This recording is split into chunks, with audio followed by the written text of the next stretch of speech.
All right, everybody, welcome back to another episode of Bosses in Action. And today I've got with us Shay Heron. Yes. Oh, good. I got it right. And you're out of the Prescott area of Arizona, northern Arizona. Yep. You guys closed 500 plus transactions around there. Just under 500. Really trying to get that 500 mark this year. I'm sending you good vibes, 500 plus. There we go. Okay, perfect. Love it. And you're pretty much like the director of ops on the back end. You run things to make sure that they happen, right? We actually have a director of ops, so I'm really focused on sales. But together we manage our team, and we identified some needs and transactions that were really sales oriented. And then the director of ops is overseeing the team that's running. So you're like the team manager, team success manager, right? Sales all right. Manager, lack of a better term, yes. Very cool. I love that. All right. Well, let's get into it because you guys use Follow Up Boss for practically everything. We do. And I want to see all the back end. You've got a presentation, so you made it super easy for us. Now, as people are jumping in, let us know what city and state you're in, just to get you into the groove of putting something into that chat box. And if you have any questions, I'll be answering them here, or I'll ask them to Shay. The first one said Toronto, Ontario. So there you go. Thank you. All right. You've got the floor, Shay. Awesome. Sounds good. So I'll just give you a little overview of our team and team structure. If I can get my slide deck to change. Oh, I was at the end. That never works. There we go. Okay. So I'm our team success manager. So I oversee with our director of operations, pretty much all of our team agents as well as staff. Okay. We're currently about 12 agents. 2 of our team leaders are mostly focused just on listings.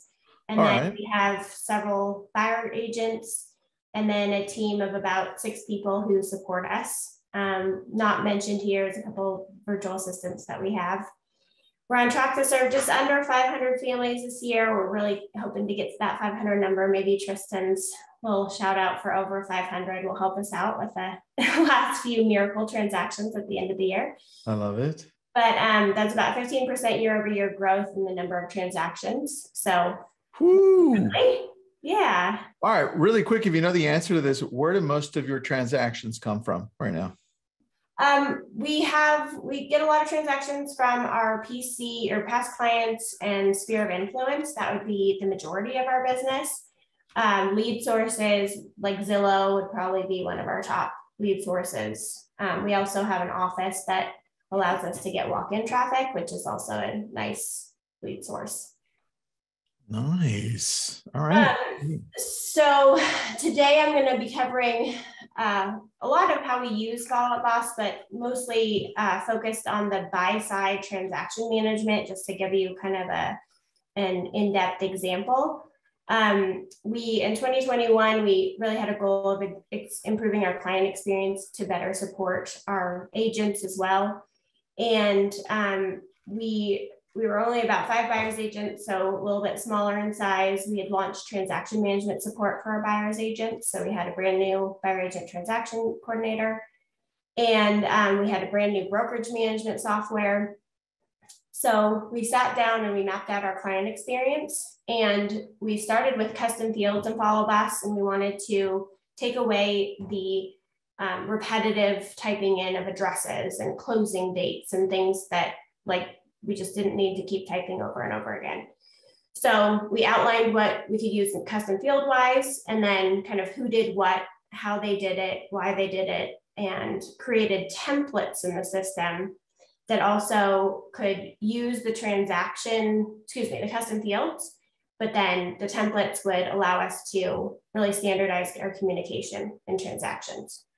So all of our agents use templates throughout the transaction, as well as our transaction coordinators use templates. Okay.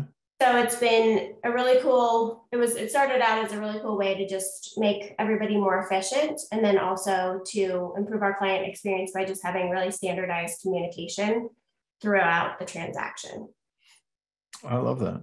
So then our amazing transaction coordinators got involved, and they, after working in our new compliance system, they realized that they would really just rather work our checklist, our broker checklists in Follow Up Boss, because there would be a little bit more ease, less points of entry, more transparency.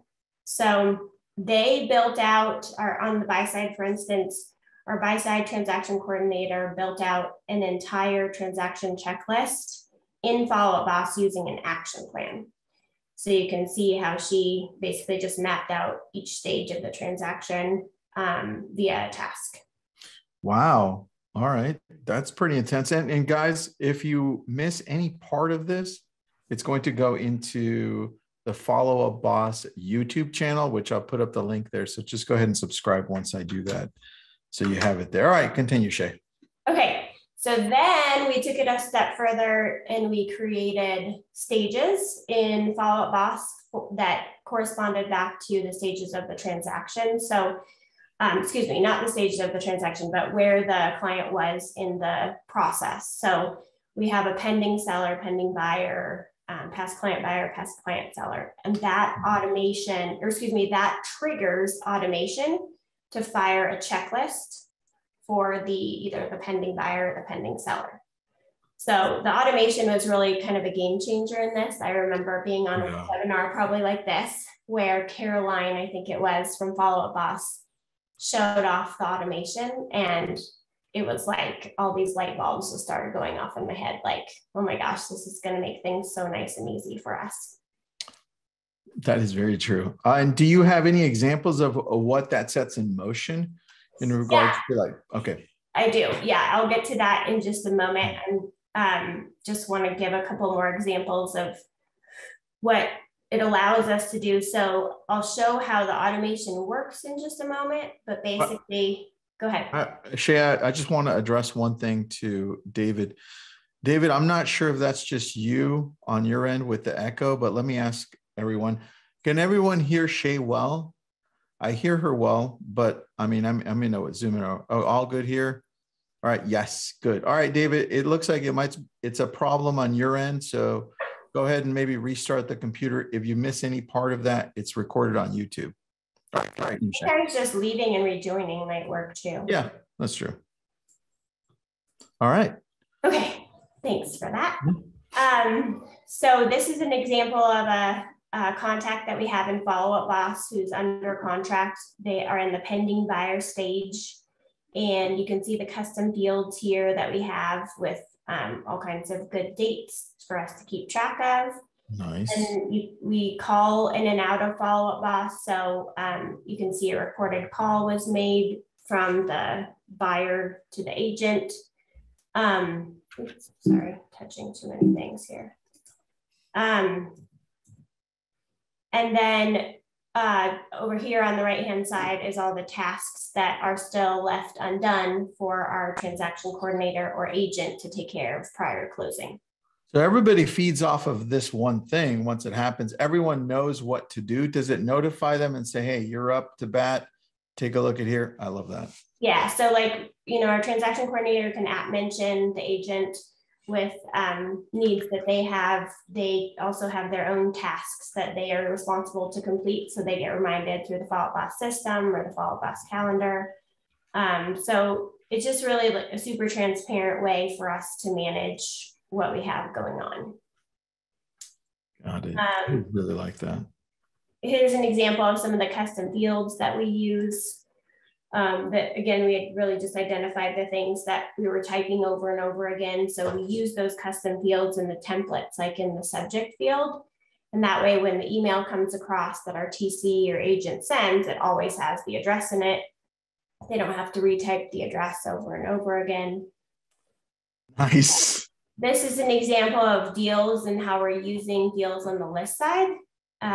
We keep track of our partial listings, our listed sellers, our pending sellers and closed sellers. As soon as we move deals along or these deal cards along, there's automation that can make a note on the file. For instance, a partial listing, if we move it to listed, it leaves a note on the contact and it can notify certain people that we've listed that property. Nice. All right. I like this timeline. All right. So here's kind of our timeline. We've been asked before by other teams or even our account rep and Follow Up Boss, like, how did you guys get here? How did this all happen? And I pretty much went over that with you guys today. But basically, we mapped out that client experience first.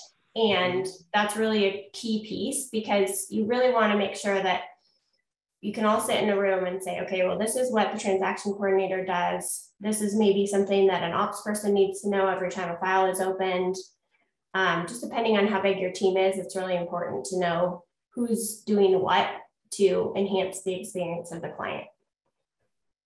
And how you can all work together. The transaction coordinator and agents began using templates. That was early on last year. And then a lot of people have asked in the past about how we are handling broker compliance. We're a team within a brokerage, so we don't have our own broker just designated to our team, but we do have to provide compliance documents to our broker.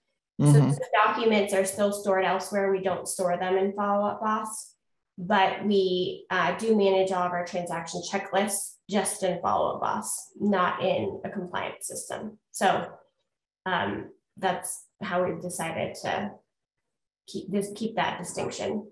All right, makes sense. And then we've created stages and automation to fire action plans, which I'll show in just a moment. And then we've pretty much arrived now at this great full transparency transaction management system within Follow Up Boss. All right, question. Yeah. How are you making this work for clients who have multiple transactions? Really good question. So we've played around with a lot of different options, but what we're doing right now is actually creating a duplicate contact. And so for instance, let's say that the client comes to us and says, we need to list our house, but we're also looking to buy and downsize. We would create 2 separate contacts for them within Follow Up Boss. And then we have a transaction coordinator who manages the list side transactions and one who manages the buy side. And either one of them would own, those 2 duplicate contacts. And then at the end of the transaction, we merge those 2 contacts back together. Nice. That was a good question. And we need to do it that way just because the automation doesn't work if we don't have them in their own stage, basically. So I'll show you an example of the automation with the buy side checklist. All right. Typically by this point, when there's a contact, the contact has come in as a lead. Our agents have been working the lead for a long time or a short time, depending. And then the buyers, they write a contract for the buyers. The buyers then, or the buyer agent on our team will copy our transaction coordinator into the email that they open escrow. And then at that point, the transaction coordinator goes on as a collaborator.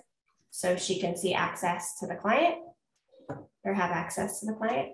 And then we use a couple of custom fields, just fill in the information here, and that helps us with our templates.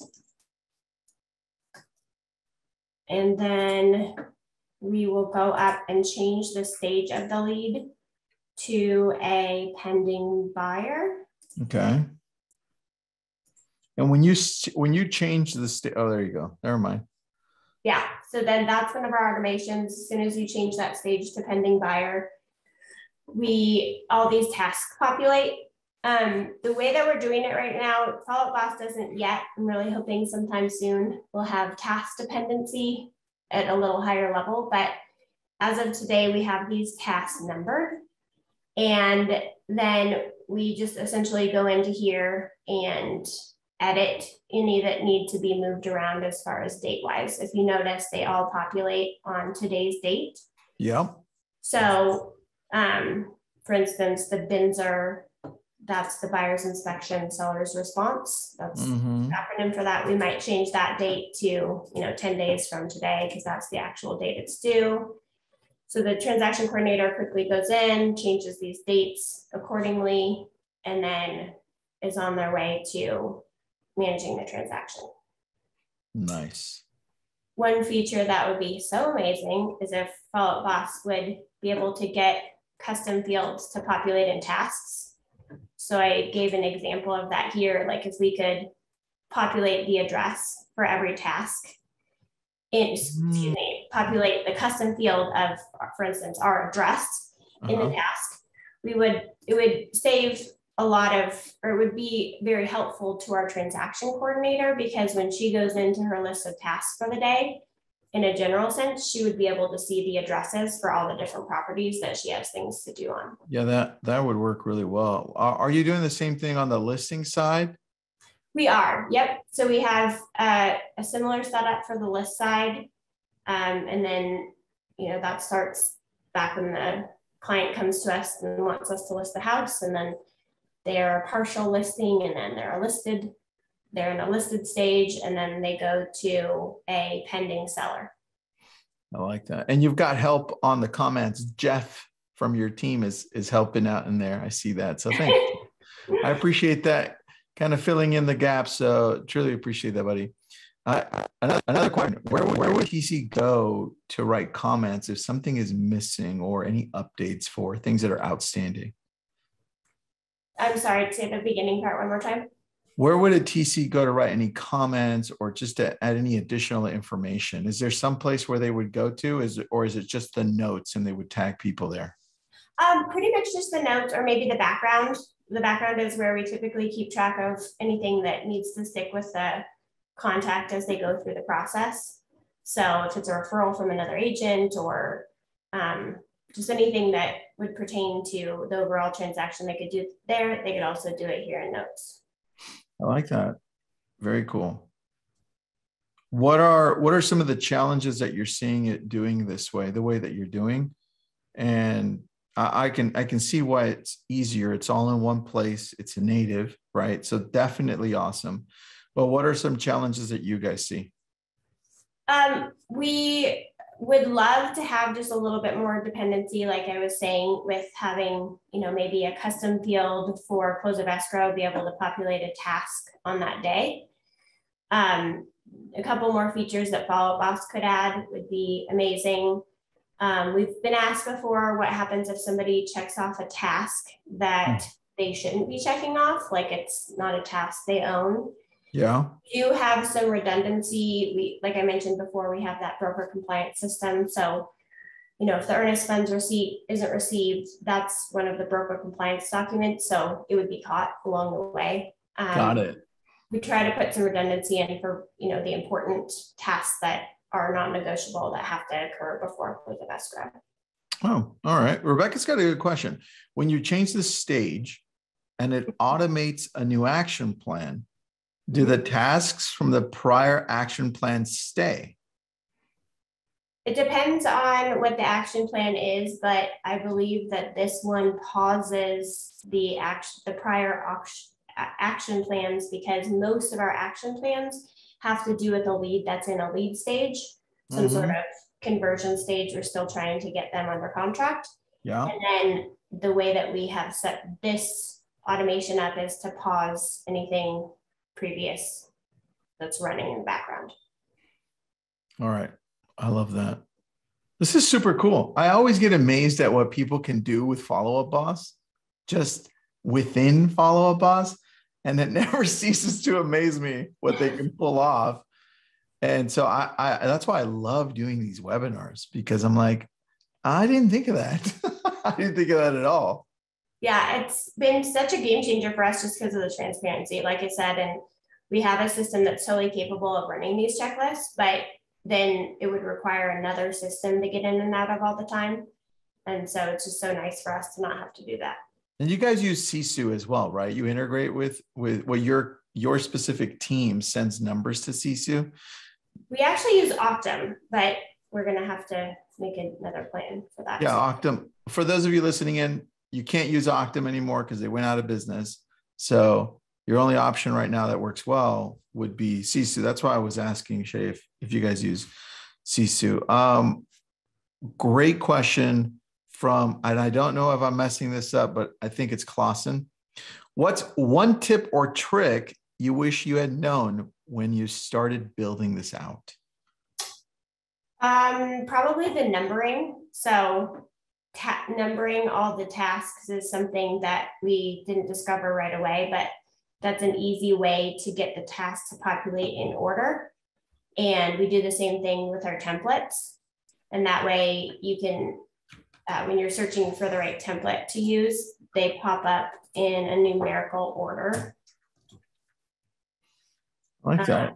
Of course. The numbering, because I know we did this like 2 weeks ago with somebody else, and we noticed that the numbering was off. So I'm very interesting that you would say it's the number like 0, 1, 0, 2 instead of going 1, 2, 3. So that exactly. makes sense. So I think I was talking to our boss rep about this. I think she suggested using like 101, 102 for numbering, but we've been okay with this setup the way it is here. Yeah. We just started with 01. There's something at some certain point, it's gonna, I don't know, there's something weird with numbering, but this works just fine for us. I like it. I like it. Rebecca says, just to confirm, whoever is logged in sees only their tasks, or do they see everyone's tasks? They see everyone's tasks on the action plan. Okay. Perfect. And then that's why you were saying if somebody deletes stuff, then is there a way for you to go back and be like, hey, that was really important. No. Got it. Yeah. And I think what it would be, I mean, you'd have to really go in and work at deleting a task because you'd have to go delete here. I think what could accidentally happen much easier is that the task could be checked off. There is a place in tasks to view the completed tasks. So if you got in here and thought, that seems weird, you can go view what might have been checked off accidentally. Got it. And are there checklists already built out for customization? Like before you started this, did you go to the back end? Did you find some things there, or did you have to create this from scratch? We created this straight from our transaction coordination checklist that we have used in our team for a long time and developed in our team for a long time. I would imagine that some people have built action plans around transaction coordination, but I'm not 100% sure on that. All right. Very cool. All right. So what's next? Now that you've built this out, tell me, what are you guys looking to do next? Maybe tweak or add or take away or even work with? Yeah. So gosh, we're always doing stuff in here. The deals automation is really cool. How you can move deals along almost like in a Trello style with moving, a deal from one stage to the other. So I could see us potentially moving over to doing something that way. And then, like I said, if we could get this custom field to populate in our tasks, it would help so much. Our transaction coordinator gave me this great overview when I was talking to everybody prior to doing this. And she said, it's so nice because you can go to your task list in the system and see what you have left to do for the day around maybe 3 o'clock. And then anything that isn't urgent, that doesn't have to happen that day, she can bump it to the next day. And so it's worked out really well for her to create a really nice flow for her to always know what she needs to do on any given day to, get the things done that she has to. Shay, have you already reached out to Follow Boss to let them know that or no? Yeah. So Jennifer, our account manager, knows that we would love to have this field added. And so that's hopefully something they're working on. Because that makes a lot of sense after you explained it to me. It makes sense. Yeah. And then also Follow Up Boss creates reminders for these tasks. So when an agent, for instance, would get an email to remind them that the BINSR is due, for instance, on a certain date, it would have the address in there. And for an agent that has, 10 or 15 transactions open at a time, it would be really useful. Nice. And Jen says, are there any templates built into the tasks themselves? I'm not exactly sure if I know what that means, but there's no way to add anything to the tasks other than just the description right here. Yeah. I would suggest with something like that, Jen, I think I know what you were asking, and no, there isn't. But what I would do is I'd go back to that timeline that Shay shared with us. And you see at the very beginning of that timeline, and everybody else listening in, she said that she kind of mapped it out. Like, what is the life of a transaction look like, both on the buying side and the listing side? And that's how she started, because every state, and in some cases, even within states, cities are different. Like you go to San Francisco versus LA, the transaction's completely different. Yeah. And so outline what that looks like, what you need, and then start making these tasks and make sure that the stages do start setting out these tasks automated. So yeah. I really love that, Shay. It was beautiful to see. There's a question in the chat about why not trigger automations on deal stage instead of contact stage. So we absolutely could do that, but still, if you have somebody that has multiple deals open, because we can't show the address in the, I mean, I guess you could edit the task to show the address for multiple. That's one option if you wanted to go that direction.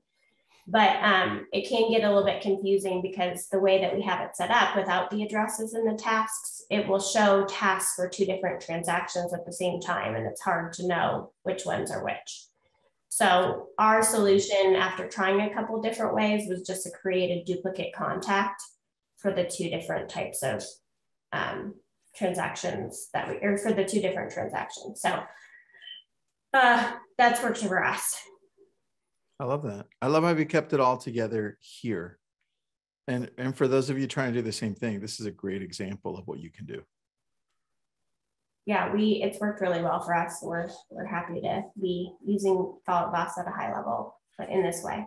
Yeah. All right. So if anybody has any questions for you, how do they get a hold of you? Or are you not taking questions outside of this? No, I am. So this is my email address. Please just take it down. I'll put it in chat as well. And if you have any questions, feel free to email. I made like a little outline too about how you could get started with this, and I'd be happy to share it with anyone. All right. And remember, this is recorded. So if you missed any part, you want to rewind, it's going to be on the YouTube channel for Follow Up Boss. And it's grown quite a bit now. We've got over 4,000 subscribers on there. So jump on it. It's free. There's a whole bunch of other stuff.